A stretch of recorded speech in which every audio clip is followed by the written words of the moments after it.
Hi, it's Marcus Lapp with the Indie Music Lab here with another weekly video. Today I want to share a quick tip on how to get that vintage old school reverb sound in your modern digital productions. Now, a big part of modern production, especially in the digital domain, is it seems like we're constantly in a race to see how wide we can make a song, right? How wide can we make a delay or a reverb or a vocal or whatever? We're always striving to make it wider and wider and wider and wider in the stereo field. So that's the one thing that we need to get rid of, that mindset that wider is always better. Because if you're going for a specific sound or a specific goal, in this case vintage retro reverbs, that is not going to help us. So let's dive into what we got going here. Now this is a song.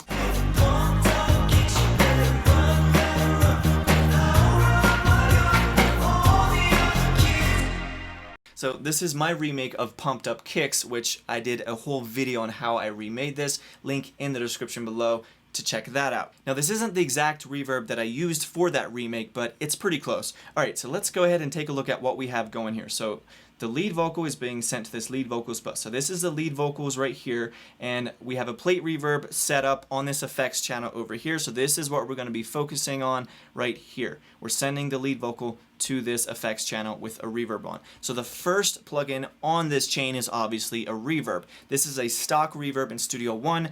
I just went with a flat plate preset and rolled with that. I think I put the length just a little bit longer than was in the preset. So without the other plugins on here, with just that room reverb, here's what it sounds like.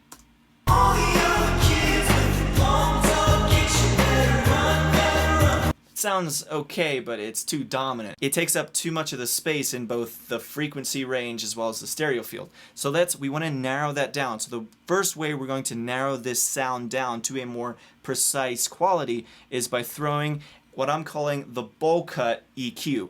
So just think of a kitchen bowl that's turned upside down, or an Amish haircut. That works too. This makes a huge difference in this sound. Listen to what it sounds like.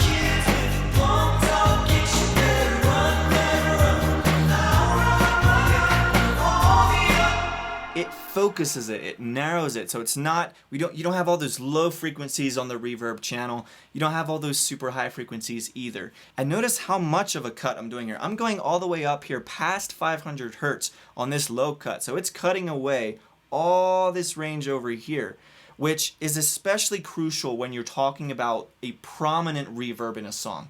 If it's all the way in the back of the mix, it's not going to matter as much because it's not taking up as much space. But as much space as this is taking up, when you want that obvious reverb sound, you want to make sure that you have enough cut off from the bottom of that reverb channel. Otherwise, it'll start to sound muddied and muffled and just hard to listen to because it'll sound drowned out because of all those low frequencies. And the same goes for the high frequencies. We don't need the super high frequencies. Listen.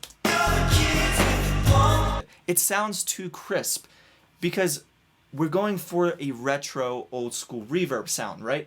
And what is the one commonality, or one of many, but one word that is true of almost all songs from 60s, 70s, 80s is warmth. Everything is warm because it's analog, it's tape. They weren't using digital DAWs back then, and so everything sounded warmer, less super high frequencies, less super low frequencies. And so we want to emulate that with this reverb as well. So I'm going to bring this down to around 5K, maybe just slightly above. Okay, so we got that. Now the next thing you want to add here is a simple chorus. This is a stock chorus in Studio One. By the way, all these plugins are stock plugins in Studio One, but the principles and the concepts are exactly the same no matter which DAW you're using. So doesn't matter, honestly. This is just a basic chorus going on here. I have the depth at around halfway. And this just helps that reverb sound to be a little bit more interesting and not as straightforward. It washes it out a little bit. And then finally, this plugin, this last one here, is what really is going to make this sound old school. Listen.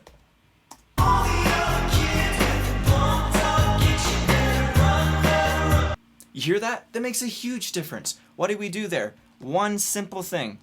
We narrowed the sound to a more mono sound. So this is called binaural pan. This is just a plugin in Studio One. So any kind of plugin where you can adjust the width of the signal going through, that's all you need. And so we can adjust it to all the way mono, we go.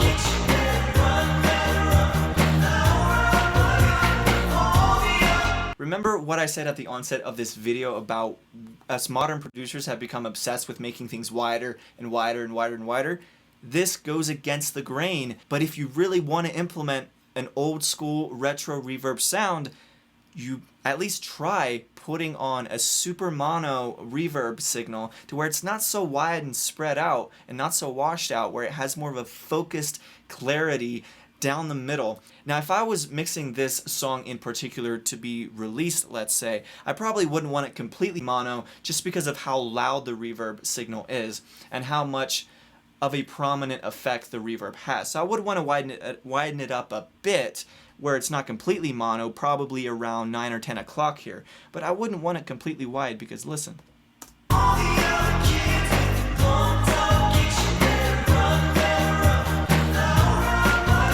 It sounds cleaner when it's filtered out. It feels filtered out, but all we're doing is narrowing the stereo field in which it lives. So yeah, that is my approach on how to get an old school reverb sound using stock plugins, and I think it sounds pretty good. We can obviously turn it down.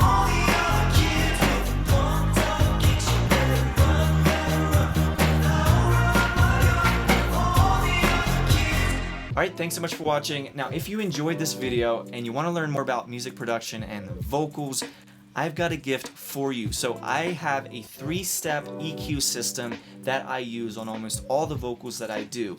And so if you've ever struggled with, doing 15 EQ cuts and boosts and never really knowing if it's making your song better, I want to give you this as a resource to simplify it to the 3 EQ moves that you really need to be concerned about. And these 3 moves will get your vocal 80% of the way there when it comes to EQ. So then you can just figure out the other 20% in context with the rest of the mix and the rest of your song. But if you want to learn the 3 basic EQ moves you need to know about, link is in the description. It's absolutely free. It's my gift to you for watching this video. So be sure to check that out, and I will see you in the next video. See ya.